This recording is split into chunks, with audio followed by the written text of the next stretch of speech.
Welcome back, ladies and gentlemen, to the REDUX Report, your weekly roundup of all the global news. You want to stay informed? This is the place to do it. You're wondering what's happening in the news? Well, we'll tell you what the news is. Join myself, Newsfist, and the famous Black Pigeon Speaks to fill your ears with all the newsy events. How you doing, Philly? I'm doing quite well. How about yourself?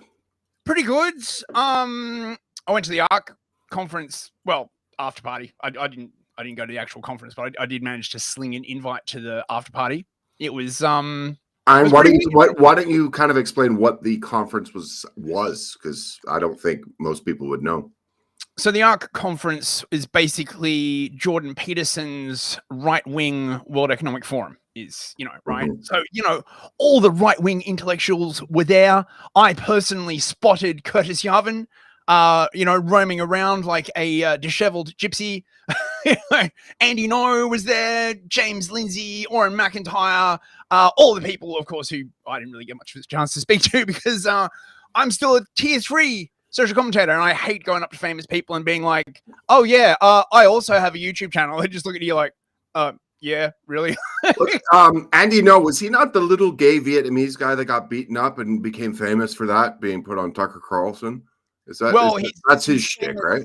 Yeah, he's famous now for exposing Antifa, and Antifa hate his guts. Yeah, I mean, look, it's the conference. I mean, Oren McIntyre actually did a really, really good sort of thing on this. I don't know. The after party was weird. I think the problem was I'm just not used to seeing right wingers being associated with money. Right, like particularly in the UK, right? I'm sure you're aware the whole sort of premise has basically been like, right wingers, brother, keep them away from the money. They might do something. But there was they rented out the Excel Center in London, right? Mm-hmm. That's usually where they do like weapons, arms shows and stuff like that, right? Mm-hmm. There is some serious money behind this, which makes me suspicious. So after party was going to be at this place, and then Antifa got it shut down, and then it moved to this like other club, and yeah, it was weird, right? Like,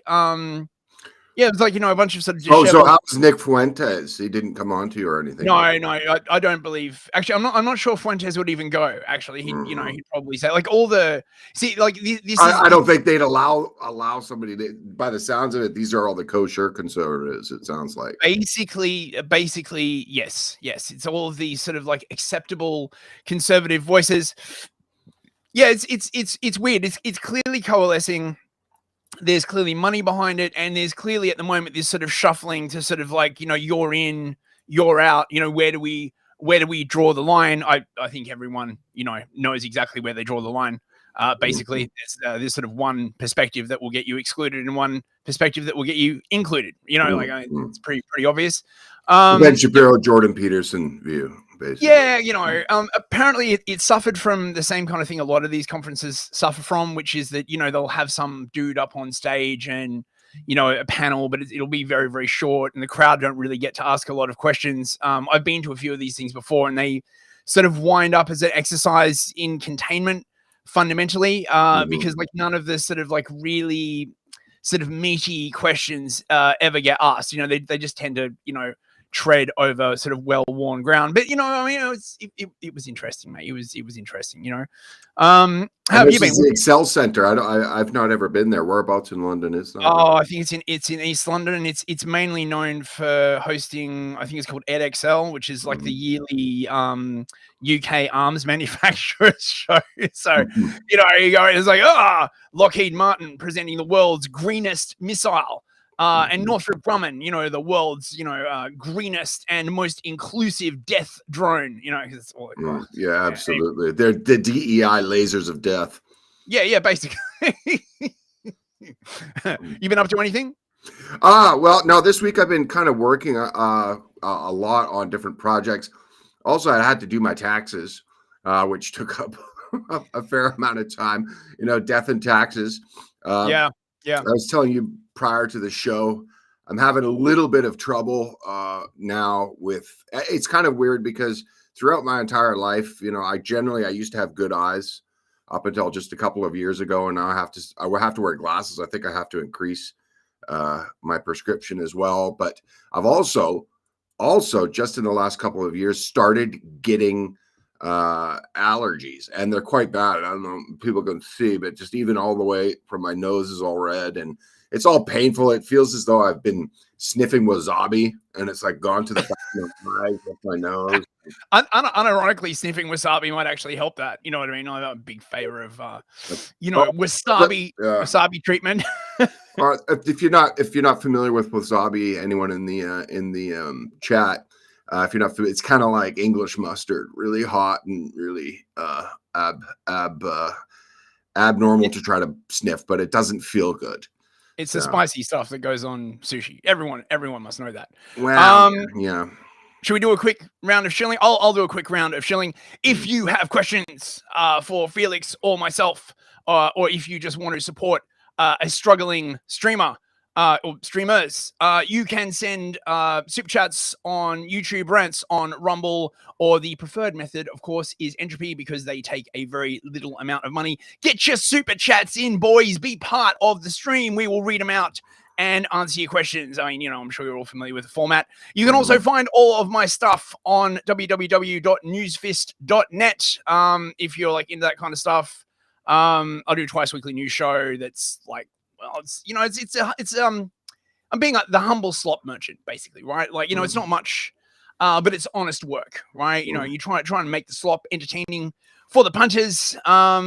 Yeah, it's all I do now, basically, is follow the news and make shows about it, mate. I'm up to like 5 shows a week now. Wow, that's pretty incredible. I myself, I put out, if anybody's interested, I put out a video just a few hours ago, and that's actually part of the reason I'm kind of tired, is I've only had a few hours sleep, and I did have a nightmare last night just before I woke up, and it's actually what did wake me up. I was somewhere in Canada at the passport office, I think, and the dream was quite weird. I was at the passport office and I had to get something done, renewed, or I'd lost my passport. I don't really remember. And these people just kept cutting in line on me, and I started getting upset. In the queue, they're jumping the queue, and I was just getting upset. And somehow this sort of force field, which I assume was my blanket in real life, because I'm sleeping under a pretty heavy duvet, and I was like pinned to the ground, and I was like,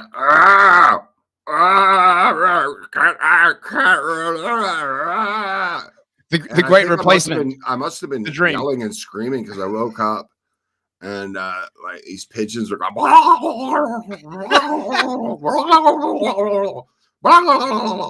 so.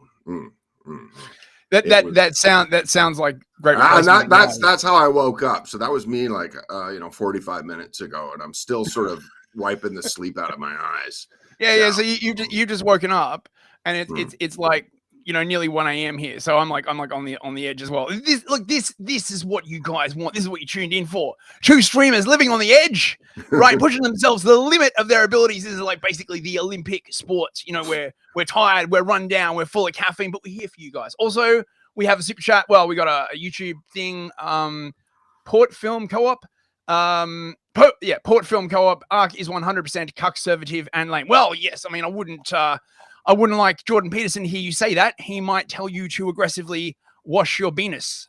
So just be careful, mate. Just be careful. Yeah, right? It sounds more like he's being a troll demon. He's being a troll demon. And I think you're a bedeviled egg, and I think you should be posting up your home address along with your social security number to make sure everybody knows where you live. Just so everybody knows where you live, right? So there's accountability. There should be accountability. The funny part is that I even remember reading under one of his many posts calling people demons, troll demons, saying if this was the case, half of the people that follow you can't follow you publicly, because the funny part about him is that he gained notoriety via professing conservative values, just what have you. Yeah, I know. If he lived in the world he was espousing, he would have never gotten famous, because no one would have been able to follow him. Exactly. And I mean, his fame was just absolutely so organic as well. Just absolutely an organic rise to fame. And we have another one from Port Film. Listen to War Strike every week. Man, that's some cheap advertising. I don't know whether I can endorse that. You know, look, if you want us to advertise your shit, you got to pay a bit more than $2 mate. Oh, I guess we just did, didn't we? So you know, let's see. Let's see. War Strike. I mean, is that a video game? Is that a band? What is that? It's a cheap advertising strat. Is what it is, man. You know, I can't. You know, you gotta give props for the grind. Well, right? a bit of guerrilla stuff going on. Yeah, okay, yeah. Right. So what's on the news plate? Well, tonight? we've got a lot of stuff on the news plate. I think what we'll do is maybe start with the biggest one. Well, how can you sort of define what is the biggest one? But probably the one that will have the more lasting repercussions over the next few weeks, I'd say, and that is the. Hold on a second. Let me pull it up. Not the Pope being. Oh yeah, that's the one. This is it. One. Oh mate, all the cardinals will be putting on their funny hats and shit, and they'll be like, you know. So what it is I've been reading is that the Pope Francis is in critical condition. He was admitted to a hospital in Rome with breathing problems and was there after that. He was diagnosed with pneumonia, but now he looks like he's absolutely having problems that are life-threatening. So they're talking about how this could become, such a serious matter as you say, they're putting on their hats and getting their little smoke fires ready to do it. Let's see. Oh, hold on a sec. Yeah, I mean, Airstrike, right. War Strike is Eric Stryker. Okay, well, is he not doing Strike and Mike anymore? What happened to that? I don't know who these people are. I must be out of touch. Yeah, look, the Pope has been looking pretty ill, right, for a while. Okay, he's been looking pretty rough, really rough. Yeah. I don't know if any of you have seen, right, but like in recent pictures, he basically is swollen up like a balloon, right? And everyone's like, why did he gain so much weight? And I'm like, no, that he didn't gain weight. What that is full body edema, right, which would indicate, possibly liver failure, or like, you're talking like a massive buildup of sort of like water under the skin. It's not, he's been in a wheelchair. I mean, he's on the verge. Well, maybe you shouldn't have gone against the will of God, Pope Francis. Well, yeah, Pope Francis has been rather he's filled himself and his papacy with a lot of controversies that I think I remember when Pope Benedict became Pope, and it had been after a very long time with Pope John Paul. I mean, this is one thing that, as I understand it, is after Pope John Paul, they never wanted to have a so-called young pope. And I guess being a young pope is, rising to the papacy in your 60s, maybe, or your late 50s or 60s, because you'll have such a huge imprint on the Catholic Church as Pope John Paul did. And what they did was they went after old popes after that, first being Benedict. And I remember when Benedict came in, he was lauded by a lot of people because it was like, wow, finally a return to some sort of Catholic normalcy. And excuse me. But after that, I guess he sort of lost his faith. I mean, he became one of the first popes, I think, to advocate in, 800 years or something like that. And, Francis, you mean? No, yeah, Pope Benedict. He's still alive. Generally speaking, you don't resign. The papacy's for life. It's kind of like a Supreme Court judge, especially when you're a Democrat. All right. So wasn't Benedict that was Ratzinger, right? Wasn't he removed sort of for financial shenanigans? No. There's actually a really good movie where it just, if you want the two, to TLDR, there's a good movie called The Two Popes, and it's Anthony Hopkins plays Pope Benedict. And it wasn't the fact that he was any kind of financial shenanigans. It was more the fact that he had not lost his faith, but lost his faith in himself to be the Pope. So he's still alive. He's a Pope Emeritus now. So who did Vatican II? Was that Francis? No. I think that was I don't think that might have been John Paul. It's much before my time. But Chat, people are saying Benedict Vatican is II? deceased. Oh, okay. Someone must know. J-Dog, you're Catholic. When was Vatican II? I'd check, but you know I'm live. Yeah, I mean that seems like a. I mean, Francis, of course, was the first Jesuit pope. Great, right? First Argentine as well. So I'm assuming he's the first South American pope as well. He's also famously a communist. He was also a communist. Famously friends with Don Geraldo Camara, the Red Pope of Recife, a big sort of exponent of I think he called it liberation theology, which is a lovely sort of like quaint blending of communism and Christianity, which is definitely what the world needs. Yeah, sorry. Right. Well, here let's get a quick watch on the Vatican responding to Pope Francis's critical condition. Now, I just want to for the chat, give us a 1 if you can hear it. Just want to make sure all the bells and whistles on this live stream are working properly, because trying to get them all sometimes can be quite frustrating, especially when you're a boomer such as me with tech. And but yeah, here let's have a listen to what the Catholics in Boston are saying about their thoughts and prayers. It's interesting, their thoughts and prayers, as you can read in the byline there. Their thoughts and prayers. Usually, that's only used when you have something, like a truck of peace mowing down people. But anyway, let's have a listen. And I probably got to turn on the update from his medical team today saying he had a severe asthmatic. The Vatican says Pope Francis is now in critical condition. An update from his medical team today saying he had a severe asthmatic respiratory crisis. That was this morning. So the Pope has been in the hospital for more than a week now for various injuries or issues affecting his lungs. Hello, I'm Darren Botello. So the news has many churchgoers praying for the pontiff tonight. Our Malcolm Johnson, he's live right now in Boston with reaction. And what are people saying, Malcolm? Well, many of them are issuing their thoughts and prayers to the Pope this evening, Darren. As we know, here inside of the Cathedral of the Holy Cross, they have been speaking about the Pope's critical condition after suffering an asthmatic respiratory crisis earlier this morning. In fact, when you walk inside of the church where Mass just ended, you'll find these newspapers here titled The Pilot, with the headline reading across the front of it, "Hospitalized." Let's now take a look at some video of Pope Francis. Here's what we know at this hour, Darren. The Pope required high-flow oxygen therapy, according to the Vatican.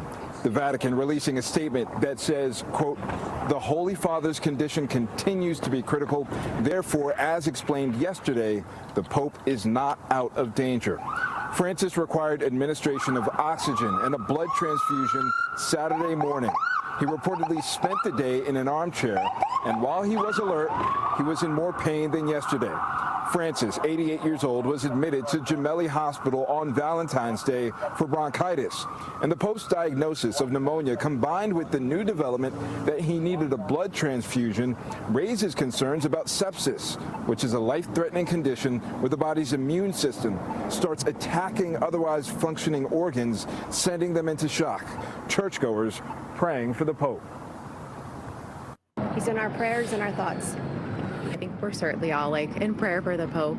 We just came out of Mass, and they definitely shared that we should be praying for him and thinking of him. So certainly doing that. If he can be healed, that'd be wonderful. And most importantly, that he had a quick trip to heaven. And we know that the Pope has a quick trip to heaven. We hope he has a quick trip to heaven. He has led the Catholic Church more than 1 billion members since 2013. Reporting in Boston, I'm Malcolm Johnson, NBC 10 Boston. Okay. A lot of people have chimed in that Pope Benedict died in 2022. Thanks for that. I was assuming he was still alive. I did know that he was retired for a good long time there. So he died at least 3 years ago, though. So yes, they're wishing Pope Francis a quick trip to heaven. Look, if he's got sepsis, and I also noticed one of the people they interviewed that she said that she was giving her prayers and thoughts. I mean, she had it reversed. It's like the sort of programming went all haywire on it. But anyway, yeah, and they wish him a quick trip to heaven. I mean, and a quick trip to heaven. Yeah, not a slow trip. That's like it's a very sort of mafia way of putting it. We hope he has a quick trip to eternal peace.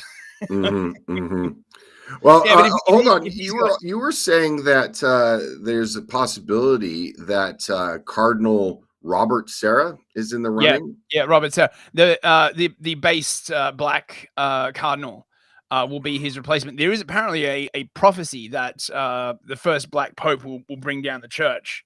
I don't know. I mean, I haven't seen much of him, but he does seem very based. I believe he was actually removed as the head of something. I'm not a Catholic, so but he was removed because basically he's anti-immigration, he's anti-homosexuality, he's anti-trans, he's anti all of the things that, of course, have all been accepted as being on the right side of history. He sounds like he sounds like the Dalai Lama. Well, I mean, I don't like he's not Nigerian, but he's from Africa, right? Like some of those based African Christians are very, very based. Like, they're just we don't want no homosexuality. We don't want to know trans. It's from French Guiana. French Guiana. Yeah. Right. Well, I mean, it's going to be interesting. I was reading like a whole thing on this apparently about how there's the latest controversy in the Catholic Church is over whether the priest should face the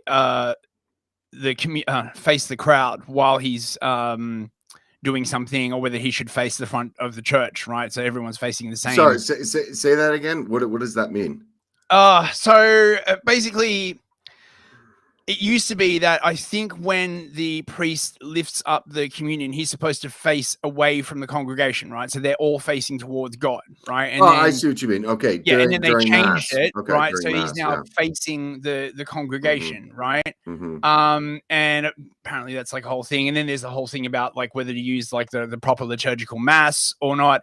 It just seems to me like they're just screwing with it, right? They're just basically trying to like mess with everything to do with traditional Christianity, you know what I mean? And so that, and I think enough time has passed that a lot of people doing this stuff, they've got no idea why they're doing it. So they just be like, oh yeah, well, let's change all this stuff up. It's not like it's important or anything like that, but of course it is. So we got a chat from Crusader Capitalists, and he asks, what conservative or populist nonprofit PACs would you say are worth donating to, or are at least somewhat effective? Any PAC that supports the nation of Israel would be my guess. Yeah, I was thinking the same thing. I would say what you'd probably want to do is listen to what Ben Shapiro and Jordan Peterson and what they have to say on the Daily Wire, and probably Dave Rubin as well to get actually the real PACs that are helping out and making the world a better place. Yeah, you could listen to Matt Walsh, Jordan Peterson, Jordan Peterson, like Dave anyone from the Daily Wire. Basically the promoted channels on YouTube that aren't Sky News. Right? Yeah. Or you could, keep your money and maybe donate it to like a boutique political party. Or how's this for an idea? You could donate it to some streamers whose content you particularly like. You probably honestly do more in the world doing that than giving it to a PAC. I'm pretty sure the ones that are in control are very, very well funded at this point, to be perfectly honest. Yeah, I think they are as well. I'd say that. Oh yeah. Actually, this is I think we found that the definitive answer from Joe Blow: give the money to Charlie Kirk. That's right. Yes. Give the money to Turning Point. God knows they need it, bros. God knows they need it, right? Or Rebel News. You give it to Rebel News. I always hear they're short of money. If you go to their website, it's literally the entire thing is like, we're short of money. Please give us money. So you've got many choices, many different outlooks, obviously. Absolutely. I'm just bringing up a picture of just because a lot of people might not know who Charlie Kirk is. So Let's see. Yeah, he's gonna be like the actual Black Pope, right? You know, he'll be rocking in with his pimp cup, and he'll be like, "Shit, my congregation." No, but this is my point. He's not American Black. He's you know, African Black Christian. They're very, very different. There we go. This is who basically you should be listening to, and there's something off about the picture. I can't quite put my finger on. Yeah, I don't know what. I don't know. It's, you know, I don't know what it is. It's something maybe sort of a Scottish lineage. I'm not really sure. Yeah. I mean, Port Film Co-op. Sorry, go ahead. Yeah. No, sorry. Yeah, you were about to say. Yeah. No, I was just going to say, yeah, I'd say the America First PAC is legit nationalist group. That is Nick Fuentes, is it not? Yeah, I think so. Nick Fuentes is America First, right? Yeah, he is. Yeah. And actually, all of the beating Fuentes takes, you know, he does. I think, you know, he sticks to his guns on his message for the most part. So I mean, he's absolutely hated on almost all sides, and that kind of rings true, you know, that he might be doing something right if that's the case, you know. Yeah, I mean, he's certainly an outlier. I mean, you know, unless he's a glow up, but I mean, like, you know, in the current environment, who can tell, right? You know, I mean, are you a glow up? Am I a glow up? Right? How many of our viewers are a glow up? Right? You know, it's just impossible. Well, that having been said, with the cutting off and freezing of U.S. aid, I have noticed a really big difference in the responses and the posts on places like Twitter and even on 4chan. I mean, 4chan used to be pretty much cut and paste all day. It was, you know, interracial sex. It was it's over, guys. You know, basically demotivation and threads that were created on Twitter, for example. You'll also notice is that any slight criticism of the Zelenskyy regime was met with just a wall of people talking about, well, how many rubles were put into your bank account for that post, you Putin loving shill. And that's just gone. You know, yeah, I put out. You gotta understand, man, right? Like, not only has USAID money being cut off, of which I was receiving a lot, by the way, right? I had a down payment for the second private island going on, right? But now, right, I'm not even getting money from the Russians anymore. Right, I've got a shell for the Putla on my own dime. I'm like a 4chan Janny. I got to do it for free. It's a terrible state of affairs. They're going to repossess my second private island. Yeah, my private jet is in the shop, and I don't think I'm going to get it back. You know, you know, they're not going to give it back because I haven't paid for the repairs on it. Terrible. You know? More super chats. Make sure they don't repossess Felix's private jet. Bros, right? Like, you know, like none of that. It's none of that Epstein stuff, right? Like, I sure I've been on Felix's private jet, and it's very, very classy. You know, we just hang out and talk politics. There's none of that. I don't want to hear any of those kinds of conspiracy theories, bro. Absolutely. So, well, we've got a lot of things to talk about. There's been just titanic movement in the narrative surrounding the war in Ukraine and America's position on it, as well as Zelenskyy himself. I actually just put out a video, guys. Let me see if I can find a link to that. It's on my channel. You'll be able to find it. It's called, the video is pretty much talking about how Europe, given its parasitical nature, and I didn't use that word in the video itself, but given its geopolitical parasitical nature, they're full of all this bluster. You had it was hilarious actually when the United States delegation met the Russian delegation in Riyadh, I believe it was, in Saudi Arabia. Yeah, in Saudi Arabia. Yep. Well, what they were doing was just reopening diplomatic discussions. Ukraine wasn't really on the table. It was just, okay, guys, we haven't talked in 3 years. Let's just reopen diplomatic discussions. Let's be adults about this. And the entirety of the EU just threw a hissy fit. Macron called an emergency session in Paris. Zelenskyy was demanding his position be listened to, and all it was what. So what you have right now is, it's hilarious too, because in Europe, Macron himself was talking about creating a grand army of the EU. We're going to have to start spending $250 billion a year. We're going to have to put 300,000 new troops, which is still not that many, but for Europe, it's a lot. 300,000 new bodies into boots. And the whole thing was just ridiculous. Because first of all, where are you going to get the money? I mean, how are you going to pay for your, the transformation, the demographic transformation of your continent, at the same time as providing welfare for basically the entire world who shows up and has their hand out and says, I want my piece of the pie. The whole thing is just ridiculous, right? Oh yeah, it's insane. It's insane. Mm. I also covered all of this a couple of days ago. Linky in the YouTube chat if you want to. It's like, about an hour on this whole thing. Europe has been just losing its mind. They have been twisting. Their panties are all in a twist. Because Project Ukraine is basically done, right?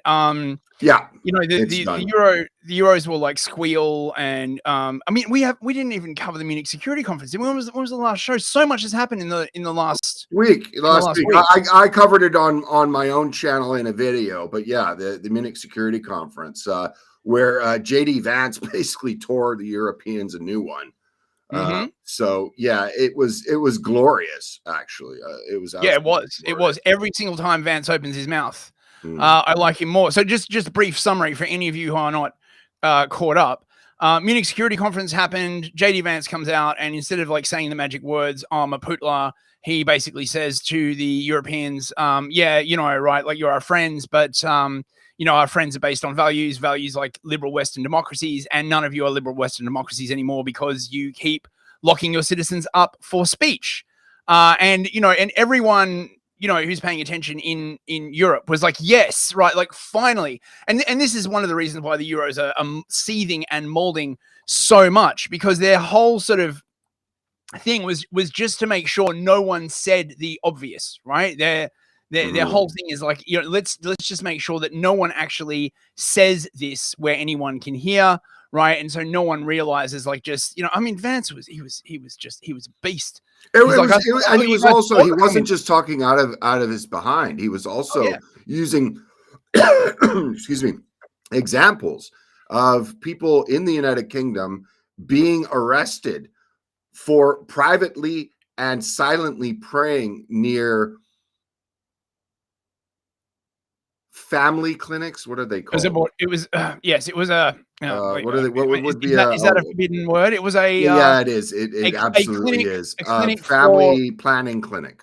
Yes, for regretful mothers. And hilariously enough, like the day after, where the Europeans, this is not true. We support freedom of speech. We only throw people in jail for Facebook posts we disagree with. We don't arrest people for silently praying. The next day in Scotland, there was a man whose wife or girl, obviously probably ex-girlfriend, ex-wife, was going to the family planning clinic to vacuum out the contents of her pouch. And in doing so, her ex-boyfriend, ex-husband was doing something similar, standing across and praying for his son. And the police came up to him and said, "What are you doing?" And he said, "I'm standing here." "Well, what are you thinking about right now? Because you're not saying anything." And he said, "Well, I'm silently praying." And the day after, JD Vance had the Munich conference speech that ruffled feathers in Europe that were it was just absolutely a shit show. But anyway, that guy was arrested. And it's not just that. There are multiple instances across Europe, but some countries are worse than others. Germany, the UK is an absolute dystopia. Oh yeah. But people being fined, arrested, or imprisoned for even saying true things. There was a German politician that was basically tweeted out statistics that were provided by the German state on criminal activity of different groups, especially for heinous crimes. And these statistics are gathered by the state. And this woman, a politician, which you would hope that her ability to have a voice politically in her country would be something that would be not only sacrosanct, but just even allowed to express an opinion on something. She was fined, I believe it was somewhere in the thousands of euros for tweeting truthful information that might offend certain protected groups. So this is what JD Vance was talking about. And the funny part is as you said in your preamble there, is that when he arrived and was going to give a speech at the Munich conference, the security conference, he was there. Everyone thought he'd be going, oh, yes, Putler, we're going to go till the end. We're going to get Putler. This is never going to be over until we win. And Putler is in a jail cell with, in the same jail cell we used to hold General Manuel Noriega, and he didn't. He came in and chastised them over their illiberal democracies.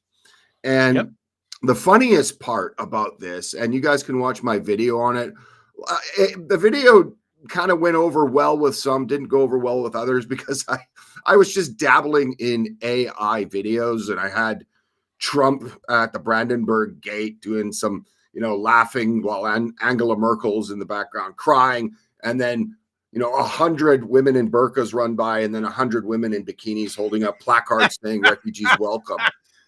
And so that video went over. Some people thought it was, Kino. Some people were like, oh, how could you make light of these things? It was just, an experiment. I also had Trump on an AI voice singing Queen's We Are the Champion.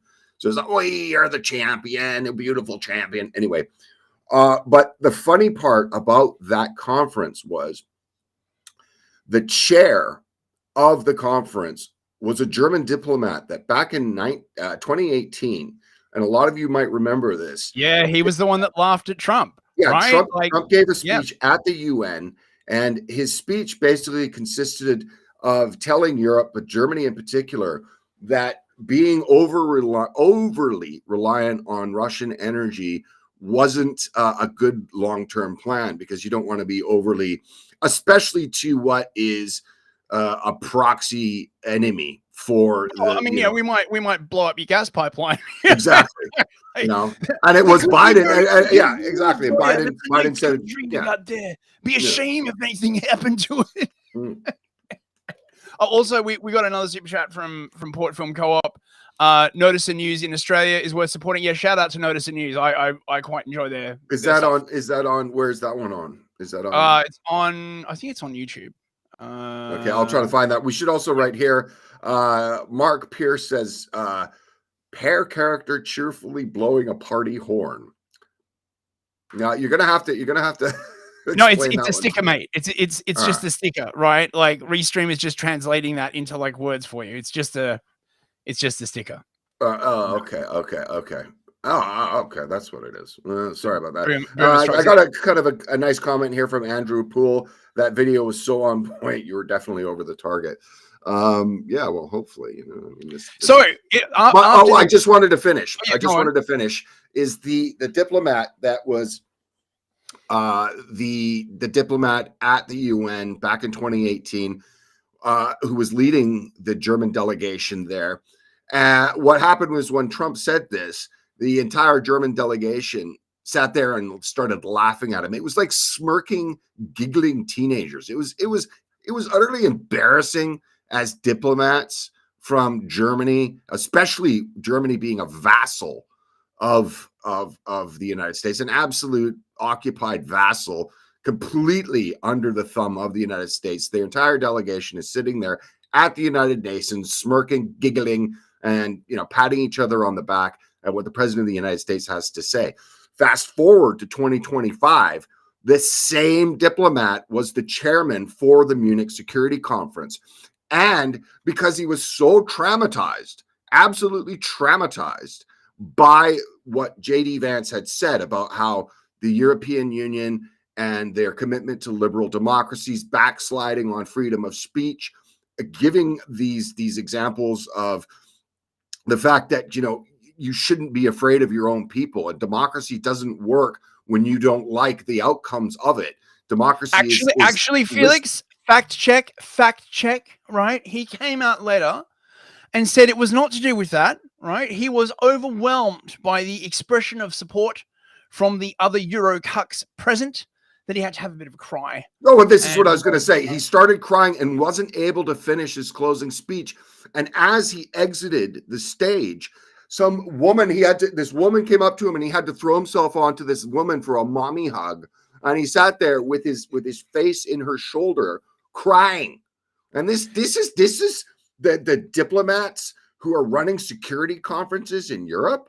I mean, that is not a good look. Man, I mean, it's literally the Longhouse personified, right? It's like, and I think I tweeted this out, and I'm just like, look, this is why the Americans call you cucks, right? Like this stuff right here, right? You are the head of the Munich Security Conference, right? Your job is war and realpolitik, right? You don't have a little cry at the end of the goddamn conference. Like, what the hell is wrong with you, sir?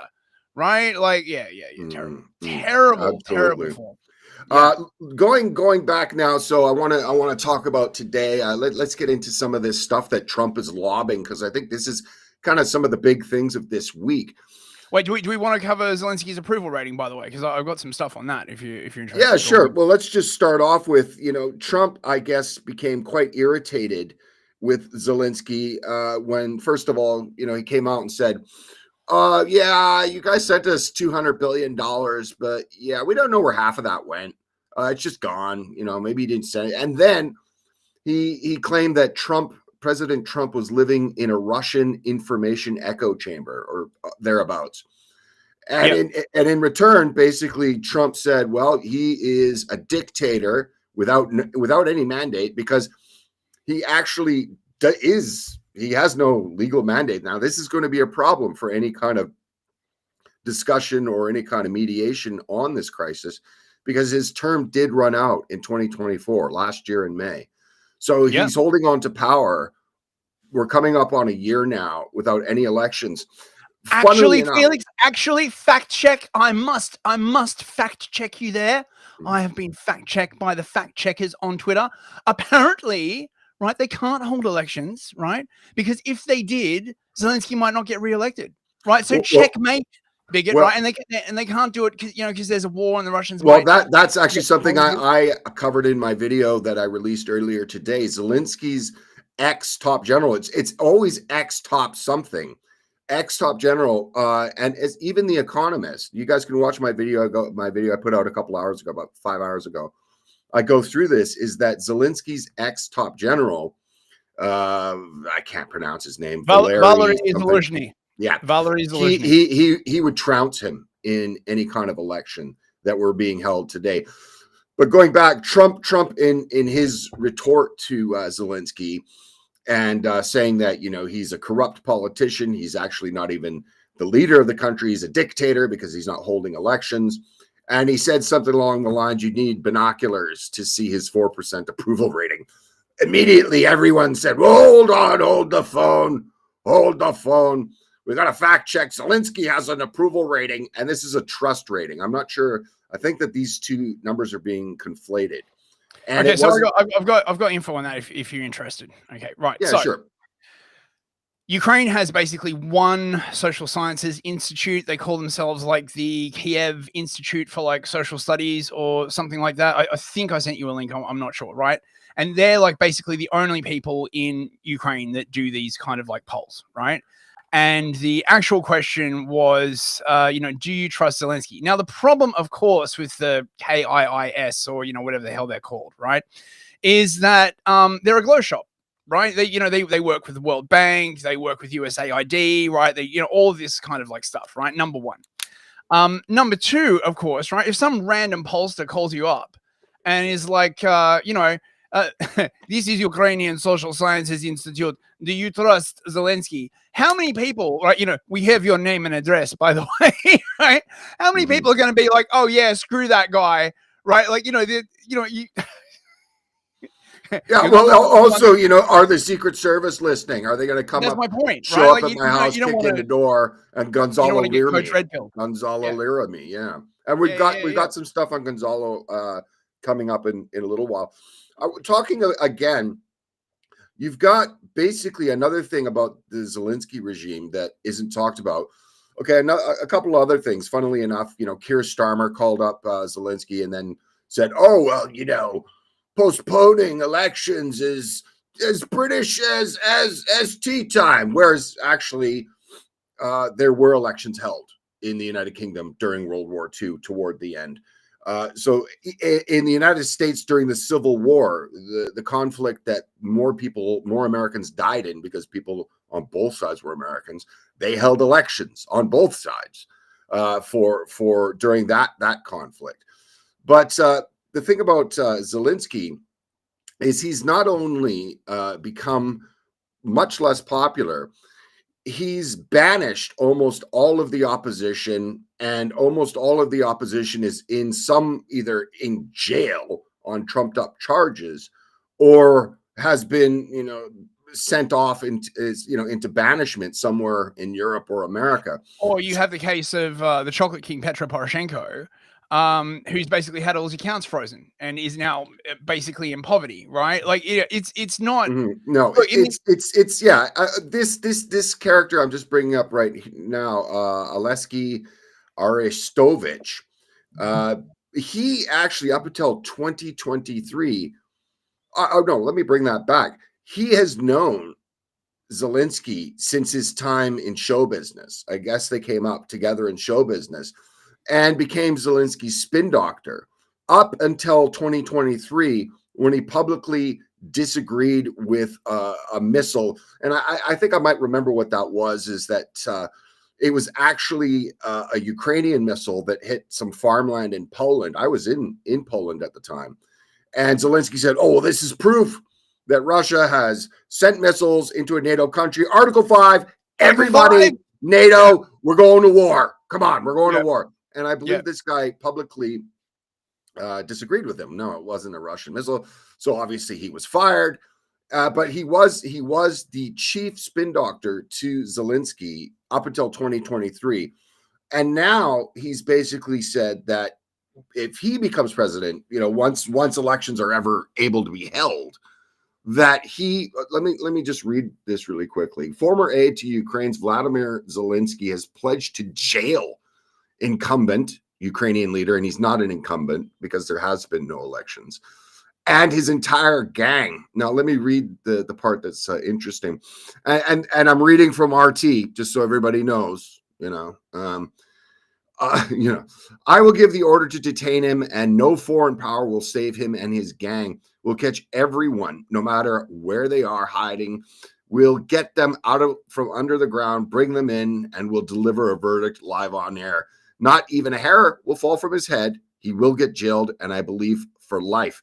And the reason for this, the ex-aide accused his former boss of killing off Ukrainians by the tens of thousands just for the sake of keeping his beloved power, which he has been ultimately using to kill and rob.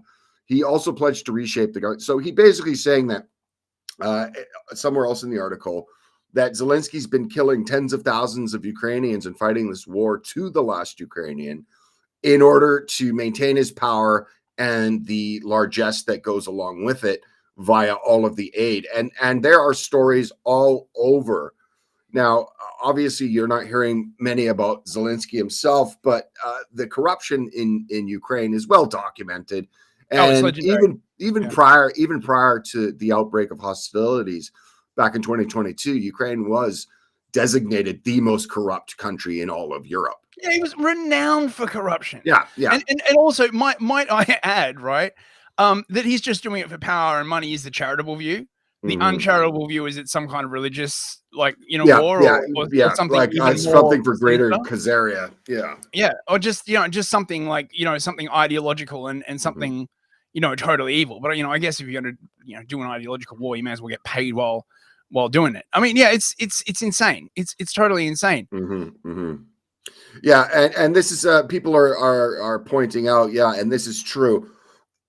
Keir Starmer wants to send British military to Ukraine, right? This I find hilarious when, you know, you're living in a country that's demographically being transformed radically. And while it's being demographically transformed radically, the speech issues that JD Vance were talking about come down in some of the harshest ways in the United Kingdom. I mean, the things that people are being, I have seen videos of pensioners that liked posts on Facebook receiving police at their front door saying, well, we've come over, like, and they'll send like 5 police too. That's the thing I never get. They don't, and they're all uniformed police. It's not like some council worker or community organizer. They come over, 5 police in there, you know, with guns, not drawn, but, you know, in their holsters, in their uniforms, usually coming over and saying, you know, we want to come over to you and ask you, why did you like that post on Facebook? That was it had naughty words or naughty thoughts. And this is a country that he thinks that he's going to start conscripting and sending off to war in Ukraine. The UK doesn't believe in conscription, right? Which is even worse. Okay. Well, hold on. No, that's not entirely true, because I've been reading that the former head of the British Army is saying it's the only way that they're going to be able to do this, whether they believe in it or not. It's the reintroduction of conscription. Mate, if they start conscripting people to go to Ukraine, oh mate, I don't think that policy is going to fly for all the reasons. Obviously. Like, yeah. I mean, the migrants aren't going to want to go, right? Like they'll be like, you know, it's nothing to do with us, right? None of the locals are going to want to go because, you know, well, you know, screw you. Yeah, it's. I mean, did you read about the peace deal, the framework that Trump's been trying to like hash out with the Russians, right? Allegedly, right? I mean, you know, this is what basically got leaked. Okay, so basic outline of the peace deal so far that has been released is that Russia gets to keep the territory that it has, right? Which is basically sort of an on the ground reality, right? Like all the NATO shills are like, oh my God, you conceded to Russia without putting up a fight. They hold that territory, right? Like you just, you know, you would literally have to start another massive land war in Europe to take it from them, right? It is just the reality on the ground, right, at the moment. And supposedly they're going to have like a contact line, like a demilitarized zone or something with peacekeepers. Yeah, but Trump has already said flat out, has he not, that the United States is not going to have any. Oh yeah, and not only that, right? Those peacekeepers would not be subject to Article 5. Right. So if anything kicks off, right, no one can start like running to the Americans and being like, oh, I guess you better start World War III now. Oh, we tried everything we could to stop it. Right. I mean, the Ukrainians and the British have been so hot for World War III. Like it is honestly so grotesque. Like literally at every moment, like how about a World War III? How about a World War III? Right. Like how about it's been 80 years, guys. I mean, you know, why don't we dust it off? I mean, come on. It's pretty great the last time. And this time we've got bigger and more flashy weapons. Let's bring it down. So Trump said no American peacekeepers, right? The Russians said no European peacekeepers, you know, for obvious reasons, right? The Russians don't want the freaking British in there, right? Because the British are basically at war with them, right? Proxy war, but war nonetheless. So they're now talking about maybe getting Chinese peacekeepers or something. And then this sort of dovetails nicely into. I did see something about Zelenskyy saying that he wants China involved because they can provide, the security guarantees. So yeah. And then this ties in nicely to all the kerfuffle about Ukraine's rare earth minerals, right? If you've been paying attention, you may be aware that it has been announced supposedly that Ukraine has like $1 trillion US dollars worth of natural resources, including rare earth minerals that the US needs a bunch of because, you know, they've been dragging their feet on. I mean, it's not like the US is without them, right? But they haven't got the infrastructure, right? Now, there's been some quite surprising like stuff coming out recently where people have basically been saying, no, those rare earth minerals don't exist, right? Yes, there's oil and gas, but all this idea that there's like $1 trillion worth of resources in Ukraine is bunk. And it raises the question of, did the Ukrainians basically lie about this, right? In order to try and tempt other countries into prosecuting this war by saying, hey, if you push the Russians out, we'll give you, all this rare earth mineral. I mean, because with woke Europe, right, oil and gas isn't going to work, right? You're not going to be able to go to the net zero guys and say, hey, if you kick the Russians out, we'll give you all our oil and gas, because everyone knows that fossil fuels are haram now, right? But rare earth minerals, well, you need those to make solar panels and windmills and fairy farts and unicorn horns and all that, like, great stuff. But it might just be BS. I think I sent you a long post on Grok about this, where I'll bring that up in a sec. Before we get into that, what I would like to just stress is that what is happening right now is yet again another instance of Trump's pledge of America first, and things aren't going to be free anymore. See, I think Elon Musk said last week, how often do you hear about other countries sending foreign aid to the United States? Never, right? It's always an open checkbook for whomever comes with their hand out begging for money. And Trump is saying, look, that's ending. Trump is basically changing the entire dynamic of U.S. foreign policy into something that is more akin to a transactional relationship with the world, right? It's no longer just going to be this country that hands money out hand over fist to other states.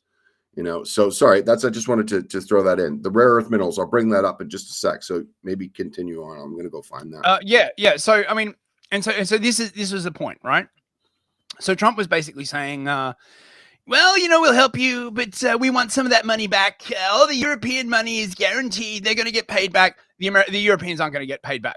By the way, right? I can tell you that for free. Nobody's getting paid back. No one is getting paid back, right? Mm-hmm. Like no one. That money is either gone on the battlefield or it's gone into luxury homes on the French Riviera. Yeah. It's been laundered out of Odessa, probably through London, and it's gone. It's gone, right? Mm-hmm. So it's Trump is like, look, right? If you guarantee us these mineral rights, okay, then we can set up mines and infrastructure in Ukraine. Then we would have American civilian infrastructure in Ukraine. And then if the Russians attacked, we'd have a reason, right? And Zelenskyy was like, well, yes, but no. So apparently the US Treasury Secretary, I forget his name, Besant, I think Scott Besant is his name. He went all the way to Kiev, right? Took a train all the way across Ukraine. And then when he got to Kiev, Zelenskyy totally blue-balled him, right? Apparently he rocked up to the presidential palace or wherever, and his aide said, "Oh yeah, Zelenskyy's sleeping. Zelensky's sleeping. Yeah, he's sleeping, right?" And Scott Besant was very annoyed at the. I mean, you can freaking imagine, right? How long did it probably take this dude to travel from, Washington to Kiev, right? Mm-hmm, you have to fly to Poland and then get a train and stuff like that. And then they tried to negotiate again, and Zelensky's like, well, no. And I suspect the real reason is that it's already all been sold to BlackRock, right? Which raises an interesting question. That if Zelenskyy is forced to accept this deal and he sees it to the Americans, is BlackRock going to have to buy it again from the Americans? Is BlackRock then going to have to go to the Americans and be like, oh, yeah, well, actually, could you just give it to us for free because, we're BlackRock? Yeah. Absolutely. The other thing is I saw just before I went to bed last night an interview with Mark Rubio, and he was saying that everything that was coming out of Zelenskyy's mouth vis-a-vis the conversations with Trump and the American delegations that are trying to work with him on things like the rare earth mineral, but also on other aspects of the policy that the Trump administration is bringing in. He literally called him a liar.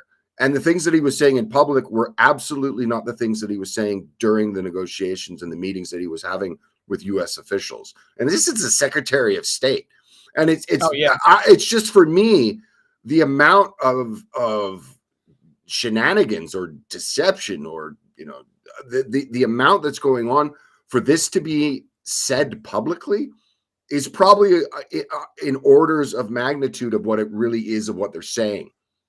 Right. Yeah, well, but this is the thing. You weren't allowed to say anything bad about Zelenskyy, right? This has been going on. Oh, yeah. Right? It was like, he was Greta Thunberg when she was 16. I mean, this is why they generally bring out children, I guess, but they treated Zelenskyy like he was some kind of god rock star. Well, I for mean, the it's longest sort of the time. same dynamic, right? Like Zelenskyy wasn't young like Thunberg, right? But he was treated right like as this sort of horrible victim, right? Like you're not allowed to say anything like nasty about him. He might cry, right? But before this whole thing kicked off, it was well recognized, as you pointed out, right, that Ukraine was one of the most corrupt countries in the world. There were tons of articles about like the Azov battalion and like how fash they were and stuff like that. And then the war broke out, right? And the intelligence services leapt in, and they're like, "Well, we gotta shut that down." If you go to my Grok thing and you scroll all the way down to the bottom and get to the conclusion, basically, I got Grok to do like a deep search on this, and it basically came back with the conclusion that there is no real basis that it could find after searching many websites for this idea that there's 1 trillion in rare earth elements in Ukraine. There's a ton of oil and gas, but most of the oil and gas is a ton of it is now Russian controlled, although I believe there is some around sort of Kiev and in the northeast and stuff like that. So they might have just made it up. They might have just made it up, bros. We have a super chat from Snuggle. And for $5, thanks very much. Appreciate it. He says, in Ukraine, Monsanto has purchased a crap ton of fertile farmland and BlackRock purchased tons of mineral rights. Profit to taxpayer or the elite? Well, what do you think? Yeah, it's the same thing as all of these situations, whether it was in Iraq, whether it was wherever these kind of things happen. It's public, so it's private profits, and public when there's losses, they go public. Right. Oh, yeah, and not the to public mention pays for all of it, and these private corporations they reap all the benefits. And not to mention the biolabs. Oh yes, the other biolabs. Not to mention the thing that you're not supposed to mention, right? All the biolabs in Ukraine and Georgia, which don't exist, except for the ones that do exist, obviously. Except the ones that do exist, exactly. Yeah. No, look, Felix, I must fact check you, right? All of those biolabs, right, were there purely for defensive purposes, right? They were just doing research on deadly diseases to help people. And it's merely a coincidence that they were all rammed up against the Russian border, right? I don't want to hear this kind of conspiracy theories out of you, mate, right? Well, it's the same thing, with the labs in Wuhan that absolutely had nothing to do with the outbreak of COVID-19. Until they absolutely did, and it turns out that USAID was paying them. It's like Schrodinger's fact, basically, right? It's just these conspiracy theories. They're absolute misinformation till they're not. Yeah, exactly. Exactly. Oh, hold on. Can you hold the show for a couple minutes? I have some groceries that are. I think it's the supermarket knocking on my door. Okay. All right, I just got to go collect that. So we have basically a situation where the EU is shooting and farting itself to death, basically. The security guarantees that were sort of in place up until the Ukraine war, where essentially, look, so it's important to understand that when you talk about the US doing a thing, right, the US government, when it comes to foreign policy, you are really talking about the foreign policy blob. And it's not just the US, it's really the US, UK, EU foreign policy blob. And it was essentially instantiated in its current form after 9/11. And it revolves around, at least in the US, groups like the Atlantic Council, people like Victoria Nuland, Robert Kagan, and a lot of these people, they just hate Russia with a burning passion, right? They just hate Russia, and they hate Putin particularly. And their whole plan basically was to overthrow Putin and then split Russia up into 10 small countries, right? Balkanize it, basically, right? Steal all the natural resources and everything would be fine. And as we saw with USAID, these groups had sort of just tremendous power, access to tremendous funds and influence, tentacles all over the world. And they're now out, right? All these people, the echoes of the USAID funding being cut off is going to reverberate around the world for a long time, right? A long, long time. And one of the sort of first effects was that it cut money to this foreign policy blob. And the EU and the UK, they just don't have enough money to keep up with this, right? So this is one of the reasons why US foreign policy has basically changed on a dime, because all the people that were holding this sort of monomaniacal view that didn't change between administrations, by the way, right? This is important to realize. These were sort of think tanks and NGOs that existed very close to government, but they were not technically part of government, right? So when after Victoria Nuland was done, overthrowing Ukraine, and she was working for, oh my God, I forget who it was she's working for. My mind's gone blank. She got fired, and then she went to work for the National Endowment for Democracy, right? And the National Endowment for Democracy is basically like USAID, right? And as many people have pointed out, groups like the National Endowment for Democracy basically do the stuff that the CIA can't, right? Or won't, right? Because the CIA is covered by all of these rules and regulations, and they've got an oversight committee and all this kind of other stuff. Whereas none of this stuff exists for groups like USAID, National Endowment for Democracy, the Democracy Council. Honestly, if you've studied this stuff enough, right, you can just look at the name of an organization and just be like, yep, that's one of them, right? Because they always have these names like, furthering democracy, right? Promoting good governance, right? The Civil Society Foundation, like stuff like this, right? Like, so a civil society group basically means they go into your country, they spin up like, a legion of like weird media outlets, right? Promoting like feminism, promoting like, homo, like promoting all this like stuff. And then if you step out of line, they start overthrowing your government. Now, this is basically what was happening in Georgia recently. Georgia tried to pass a law basically shutting all of these groups out of Georgia. And that was actually what triggered all of the protests and the coup attempt, which did not succeed. I think we've got some super chats as well from Dawn Browning. Oh, good to see you, Dawn. How you doing? Breadbasket of the world. We're lucky if we even get some crumbs. I hope it's the supermarket delivery. Yeah, I mean, mate, we're you get nothing, right? Like, it astounds me that, the UK is in such a state at the moment, and they're just like, oh yeah, we can afford like another 30, 40, 50 billion, to spend on Ukraine. Starmer came out today and he's like, oh, we have to, get an army so we can protect Ukraine's borders. What about our fucking borders? What about the borders of the UK? And you see, this is what's basically happening with Trump, right? He's basically using the military to protect America's borders, right? And everyone's turning around and be like, well, hold on here. That's not what you use the American army for. You don't use the army to protect your own borders. You use your army to like send them halfway across the world and protect the borders of some other country we're running a glow up in. Thank you very much for the super chat, Dawn Browning. Rolf Steiner, when Saddam Hussein flew his planes into 9/11, I don't know what that's referencing. Yeah, I mean, it makes me wonder whether, we're going to find Zelenskyy in a hole like Saddam. But I mean, I doubt it. I think he'll probably wind up in Miami or Tel Aviv, or actually, I don't know. Miami might be a bit too hot with Trump there. So probably Tel Aviv, or, some nice island in the Caribbean. He'll grow old and fat and, full of USAID money. Oh, mate, Felix is taking a while. What else? What else have I got? I can even talk about, mate. So the EU is basically spinning around. They've got no idea what to do. The UK media is all a flutter. I haven't seen a sort of coordinated thing like this for a while. It's starting to resemble the COVID thing, actually, right?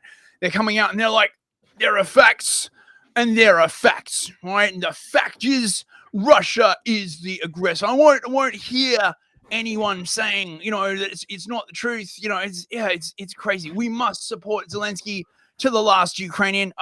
Felix is back. Thanks, mate. I'm just covering my ass here. I know. Now he's back. No, he's back. Sorry, guys. Yeah, I'm back.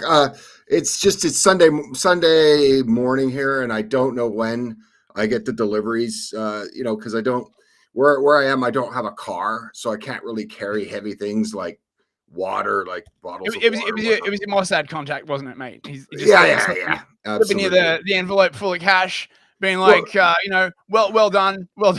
Here's your monthly payment. Look, you got to upgrade. You got to get your payments like I do from Mossad and crypto, mate. Look, I can. So I don't have to actually get the envelope of cash, right? Absolutely. All right, let's move over a little bit. To some other things that we've been looking at, other things to look at. So going back to, let's just finish up on the Ukraine thing and with a couple more articles. You've got Viktor Orban, who's been a harsh critic for a very long time on the state of things with Ukraine. And it should be said that Ukraine, as well as Poland, have large historical grievances with Ukraine over things that go all the way back to World War II. And a lot of territory in Ukraine and in that it was previously parts of Poland and parts of Ukraine. I have a friend of mine he's actually an ethnic Hungarian in Romania. And he was explaining to me that a lot of the territory that was taken, during the beginning phases of the war, Zelenskyy was trying to pretty much acquire most of the young men, the ethnic Hungarians, which live very, very, very, very far to the west, near the Hungarian border, and send them off to fight, to basically ethnically liquidate them. In response, Viktor Orban gave Hungarian passports to anyone that was ethnically Hungarian, and this enraged Zelenskyy, because he was giving these ethnic Hungarians that were physically living in in Ukraine, a way out of not being put into the meat grinder. And in doing so, my friend, he lives in Romania. The same thing, it was for all of these Hungarians, ethnic Hungarians living outside the motherland. And this is something that I think a lot of, say, Americans, British, Canadians, Australians can't understand about this particular conflict, is because there is absolutely no idea that, we would ethnically support people similar to ourselves. If you look at somewhere like South Africa, it's quite amazing that Trump recently said that he wanted to allow and give priority to South African Europeans because of the persecution they face in South Africa. Yeah, but that's only because they supported the ICJ ruling. Right? Well, that's the only reason. Possibly it might be, I agree, but at least he said something, after 30 years of completely ignoring the subject.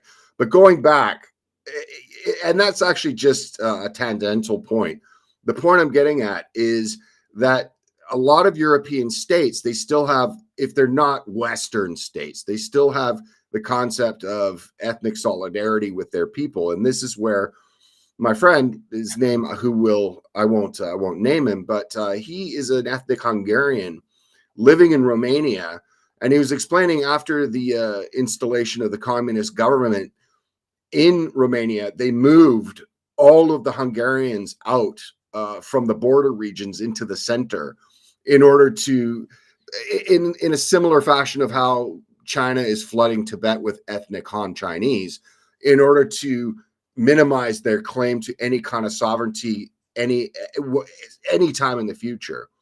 So Orban has not only been a large critic of the war in Ukraine, but he's also thrown a spanner into Zelenskyy's acquisition of ethnic Hungarian manpower, right? So yeah, I mean, it really does just seem like ethnic cleansing at this point, right? Like seriously. I mean, like, oh no, it's a war, but right, like actually, a war would be a really great way to do that, right? Mhm. You just start an impossible war, and oh my god, you can't say that.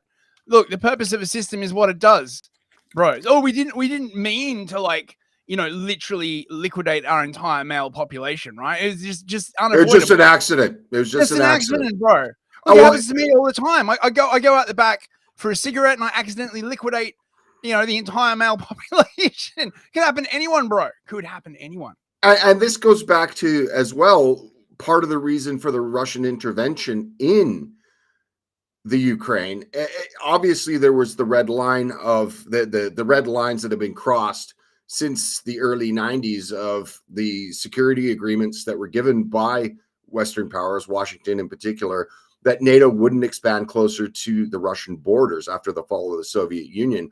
But part of it is the the war that had been going on since 2014 of the Ukrainian security services against Ukrainian citizens that were ethnically Russian, and basically they've always been there, ethnically Russian, linguistically Russian. The same goes with Crimea, and especially with Crimea, that was handed over to Ukraine during the time of the Soviet Union, when the Soviet Union, it was an administrative decision where they thought, well, the Soviet Union's going to be like the Catholic Church. It's going to be here for 1,000 years. It's just easier if we put the administrative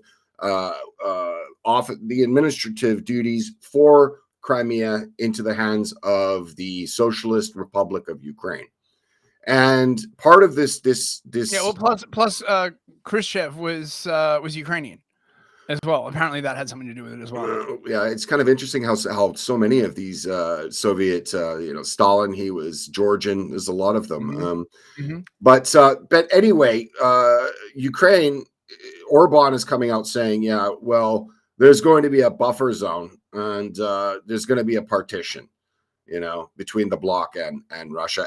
And the more interesting thing is that Putin has come out and said, look, we have no problem. This is the interesting part, is that the European Union is like, we are going to bring Ukraine into the EU, and then we're going to bring them into NATO. But first, we're going to bring them into the EU. And Putin's like, yeah, that's great. No other country can have any say in the economic development of another country. That's never been a problem for him. But what he really wants is that he wants to dump it on them. He wants to dump Ukraine on the EU. It would be a disaster. Are going to leave, right? Yeah, well, and all go to London or Paris or whatever, right? Like the ones that haven't whole country will literally be depopulated if they join the EU, and, right? And they'll have to bring in like what's left over would be a financial albatross around the necks of Europe. Whatever's left over, it would just be this endless black hole of taxpayers' money from Berlin, Paris, Rome, and especially at a time where they're talking about increasing defense spending. At the same time, probably people who are familiar with this show or some of the videos I make independently will know that Europe, previous to the Lehman shocks in 2008, the EU had about a similar size economy to that of the United States, where the European economy has just flatlined over the last 20 years, where the United States has gone like this. And so Europe is getting poor. Its social systems are collapsing or crumbling, and it just doesn't have the outlays to then bring in another Eastern European country that just sucks up tax money from Western states. And as you said, if they allow them into the EU, already there's a really massive portion of young Ukrainian women that have left, that are never coming back. I mean, as I've read, that half of the brothels in Berlin are filled with Ukrainian women. So yeah. No, it's crazy. Everyone's leaving. It's we got one from Ralph Steiner. USA smashed Ukraine, $500 billion war reparations. Yeah, I mean, if it exists, right? Oh yeah, at least in London people aren't speaking. Yeah, German. at least in London people aren't speaking German. At least in London. Actually, I have something with that. Let me see if I can pick it up. Welcome to London, or as we say, hello. Oh, hold on, dude. Hold on. We do not want to have to take this stream down. Control yourself. You got to keep it in. We're just, keeping it family friendly. There's also, let me see if I can find it. Let's see. Here we go. So for example, at least in London, they're not speaking German, but let me see if I can find this. This is recently in London. And this is, I think this is an example of how beautiful the evolution of the United Kingdom is, and the utopian values that it espouses, and how it's percolating and rising to the challenges of a very complex world, and becoming a beautiful, beautiful, beautiful, inclusive society. So inclusive and diverse, might I add. Well, exactly. So let me just pull this up for you guys. Okay, there we go. We're going to share this one. This is on Westminster Bridge. If anybody is familiar with London, it's the bridge that crosses the Thames River and goes right past the Houses of Parliament in Westminster. And it's full of scammers London. now, basically. Yeah. Well, here, I'll just give you guys an idea of what London is looking like in 2025.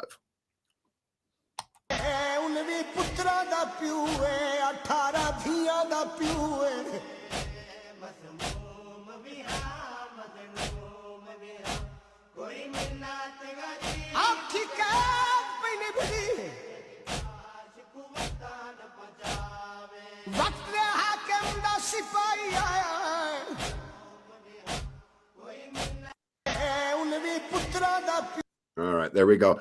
That there, for those of you that are watching, yeah, exactly. As Rolf Steiner is saying, at least in London, people aren't speaking German. You know? Yeah, that is the adoration of the Prophet Ali by the Shia Muslims. Why do I know that? Well, I know that because every day on Prophet's Day or whatever it is, they all parade through London, beating themselves, and you know. But Yes, at least they're not very using implements that draw blood. I've seen that in other. Yeah. So yeah. And here we are. All right, let's do a couple more. let's move it on a bit. Yeah, we're an hour and a half in, so we should wrap up relatively soon, I reckon. Yeah, we're at an hour and 30 minutes. I want to bring up one more related story, and that is of Gonzalo Lira.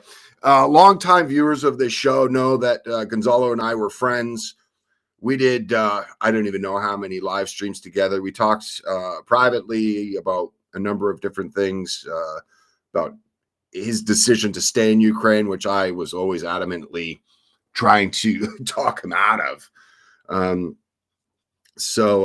on a sec. Again, from Rolf Steiner, the USA smashed Ukraine, $500 billion in war reparations. Yeah, well, I mean, this entire thing was a proxy war that was egged on via this idea that they could just completely disintegrate and cut the state of Russia into pieces, into little ethnic cordons, and it failed. It failed. Russia was a lot more resilient than all of these people working in these so-called intelligence agencies who are giving advice to the political class seem to understand. And interestingly, is Gonzalo, who was a friend of this show, had been on this show a number of times, said just these things. And I'm kind of glad, because Elon has brought up certain topics that have kind of been just put down the memory hole. One of them being the grooming gangs in the United Kingdom. And now he's brought back the very real truth that Gonzalo was murdered by the Zelenskyy regime. And I remember talking to him after he got out of prison the first time, talking about how he was tortured in prison and forced to hand over large sums of money to his jailers. And what I would like to do is I have them, but I don't have them prepped. I was sent them by Michael, who's another long-term co-host on this show. I don't have them prepped, but what he did get was it was via a Freedom of Information request by his father on all of the pertaining reports on what the embassy did for his son and their communications back with Washington. And it would shock you how he was basically not just abandoned. He was not just abandoned, not just ignored. It's almost like they took pleasure in his incarceration. And this is something that people should understand, is if you're handing over hundreds and hundreds of billions of dollars to a state, and this state is imprisoning your own citizens for speech that criticizes, I mean, there are people that say, well, this was during wartime, But he wasn't working as a Russian agent, as some people would suggest. He was a guy with a YouTube channel that was already living in Ukraine. He had a Ukrainian wife when hostilities broke out. And this guy was murdered by the regime that the United States has sent millions upon billions of taxpayer money to. So, in effect, the Joe Biden administration, in cahoots with the Zelenskyy regime, murdered one of their own citizens. And yeah, they don't care. And they didn't care. And it's something that people should not forget, you know. And I like some of the comments, you know, dating chicks under 25 was epic. Yeah, this is one of the things. Let me see if I can find it. When he was arrested,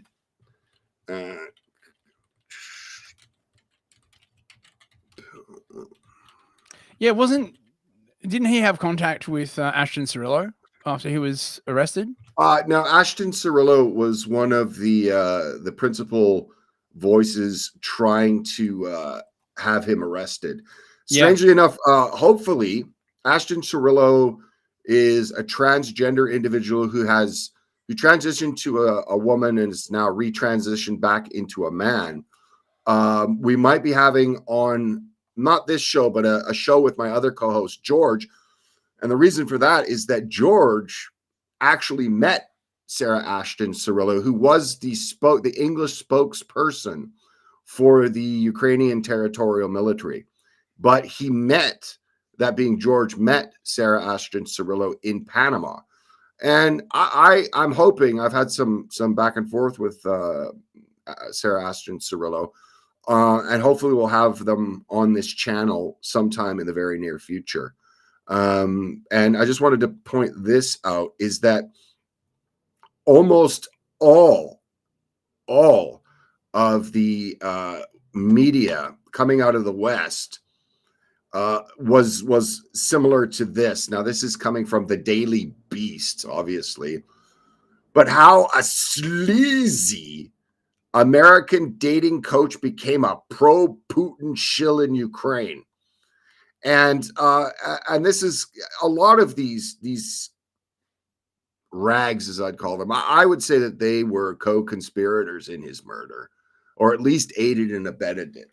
And and this is something, I'm not trying to shill, you know, Russian media because I'm getting paid the millions in crypto from, you know, the KGB, which, you know, would be great, but I'm not, is the only media outlets that were actually talking about Gonzalo and of his incarceration, torture, and ultimate death were Sputnik and RT.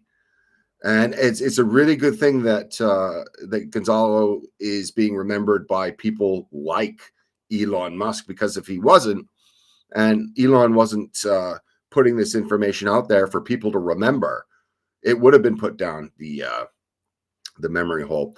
I'm not sure if you were familiar with Gonzalo's stuff, with his work. I didn't watch his stuff, but I became aware of him because I was following the war, and the Ukrainians were accusing him of what was it, filming missile impacts and thus aiding the Russians. And I remember sort of seeing some of this stuff, and I'm like, yeah, you should probably get the hell out of Ukraine, mate. Like, you know? Well, yeah. I never had any contact with. All right, Gonzalo. So yeah, this is something that again, long-term viewers of this show will know, is that both myself and George said pretty much that same thing behind the scenes to him many times, and his answer was always kind of, in my mind, very strange. Is that he said that it was something that he had to see through, that his life had come to a point where this was where his life was going, and he had to see it through no matter what happened. And I never really understood that, because I mean, he could have just crossed the border, but I think in that sense, if he crossed the border into Hungary, I think he felt that his reporting wouldn't be taken as legitimately than if he was physically located in Hungary. So it's kind of bad. The couple of things here. Rolf is back. Blessings of the prophet upon England, of course. Yeah, there's that. This is something I completely agree with from Novi Hora. Since I'm an American but have Slavic blood heritage, it breaks my heart to see millions of Slavs die, and for those Slavic women in those brothels in the West gives less than a damn. I absolutely agree with you. I mean, just the absolute carnage on both sides, because I imagine, I don't even have to imagine. I was in Thailand a couple of times last year, and Thailand has become a refuge for both Ukrainian and Russian young men that would be of conscription age. And the reason they go to Thailand is because Thailand offers both. Thailand is a very interesting country. It's one of the, if not the only country up until Japan being conquered in the Second World War. It's the only country on the planet that wasn't controlled by a European colonial power at one point or another. It used its position as a buffer zone between French Indochina and the British Raj. But also, they've carried forward that type of realpolitik into the current year, into modern times. And they don't acquiesce to Western demands on who they can't talk to, who they can and can't do business with. So what they do still have is visas available to both Ukrainians and to Russians. And this is not really available to, almost anywhere, especially for the Russians.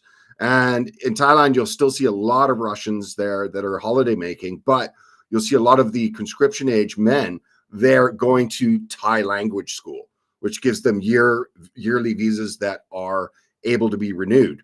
And a lot of them are just sitting out the war in Thailand. And weirdly enough, they sit there, the Ukrainian men and the Russian men, at a restaurant having a beer, and they have no problem with each other, right? They themselves say that this is a brother war and should never, ever, ever have happened, right? And they're just disgusted by it. So this is not some pie in the sky thing. This is actual conversations I've had with people who are both Ukrainian and Russian, sitting at the same table, having a beer together. And yeah, I would absolutely say it was a horrible, horrible, needless, and senseless war that never needed to happen. And in this respect, when it comes down to President Trump claim that the war never would have happened if he was the president during the crisis period in 2022, I actually agree. Because if you look at some of the responses that Trump has given to Vladimir Zelenskyy, and I use the Russian for Voldemir, it's kind of like the Kiev thing for Zelenskyy, is that one of the things is that Trump has said when Zelenskyy has protested that he has not been given a seat at the big boys table, is that, look, you've had 3 years to do something about this. You've had 3 years to negotiate. You even created a law that no one was allowed to negotiate with Russia. I've been here for 3 weeks, and this is what we're doing. So yeah, it's a senseless war. People like Gonzalo died. It's been a tragedy. So Yeah. R.I.P. Coach Red Pill. Yeah, exactly. Yeah, R.I.P. Coach Red Pill. I might actually even make a video about him. He was a very interesting individual. He made Latin American Spanish language movies or short shows. He wrote a book that he sold into a screenplay as well for, I believe, in his native Chile. Well, I mean, he was a dual citizen of Chile or Chile. I'm not sure how you pronounce that, and the United States. So he had quite an interesting life. He got around, he dabbled in a lot of different things. He actually was on RT long before he was Coach Red Pill, and was interviewed as an economic expert on currency trading as well. So, I didn't know that. Yeah. So, right. Let's wrap up. Yeah, let's wrap up. Anything you want to? Yeah, you can catch my twice weekly news show. Monday and Thursday starts at Oh God, what time does it start? Oh God, my brain is like fried. It's 2 a.m. here. You can get all of my links on newsfist.net. Happening TV is my news show. And on Thursday nights, I do Gulag Cafe, which is sort of like social theory and stuff. The last episode was on Nudge Theory, and that's on Years the Unix channel. Newsfist.net. Buy it now. It's free. And all that. All right, one last one from Mr. Steiner, and he says, could Ukraine be repopulated with Africans and Arabs? There's already talk of this, because the Ukraine has been so depopulated by women leaving and the entire generation of men being wiped out, that I believe it might have even come from the horse's mouth from Zelenskyy, that he wants to rebuild it as a multicultural society that can be the envy of Europe. So yeah, there is definitely an opportunity for that to happen. And I say, people would say that maybe that's not a possibility, but after the end of the Second World War is when Europe started receiving massive amounts of people from other countries. So it is definitely a possibility. So with that, I'm going to say goodbye. You can find me obviously on all of the social media you guys know me on. If you'd like to help the channel, it'd be very much appreciated. Ways of doing so are in the description. I got thrown off of Patreon years ago, but I do have Subscribestar, Locals, and Coffee. And if you do that, you can join my personal Discord. And I haven't had them for a couple of weeks, or actually a little bit more than that, but we have group roundtables every week where we discuss things like we're discussing on this right now. I attend. Also, you can help support the channel by just watching and sharing and making sure you're still subscribed, because YouTube has unsubscribed tens of thousands of people over the last 6 years. And people say, well, I've been unsubscribed 10, 15 times. Well, maybe that's an exaggeration. I've been unsubscribed 4 or 5 times. Or people that find my channel again say, man, I didn't know you still had a channel. I just found it by accident. So, just please check to see that you're still subscribed, and make sure that, you check in on the channel every once in a while, because my stuff is basically hamstrung by the algorithm and doesn't get pushed out like a normal channel. So it'd be very much appreciated. With that said, any final words, my friend? Are we good? No, join us next week. We'll have another week of global news for you all. Have an excellent week, all of our viewers, and stay safe and all that kind of stuff. See you next week. All right, everybody. Thank you so much, and we will be seeing you, I guess, in the very near future. Bye for now, everybody.